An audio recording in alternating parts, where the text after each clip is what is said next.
আছে আলু মাখা, এই যে আলু মাখা আর ডাল, এই যে ডাল করেছি,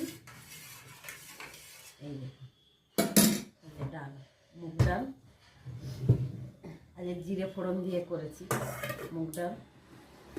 আর এখানে আছে ধনেপাতার চাটনি, ধনেপাতা বেটেছি। চলুন। আর এখানে আছে হেলাঞ্চা শাক আলু দিয়ে মাখা, এই শাকটা হেভি টেস্টি লাগে। চলুন বন্ধুরা। এখানে আছে এই সেই ফুলকপি, আলু বেগুন দিয়ে, গাঁটি কচু দিয়ে, শিম দিয়ে চচ্চড়ি করেছি। এই যে এটা আমার খাদ্য, এর কেউ খেতে চায় না, দাদা খেলেও এইমাত্র একটু, আমি খাবো। বড় ছেলেও খাবে, ছোটো ছেলে খায় না।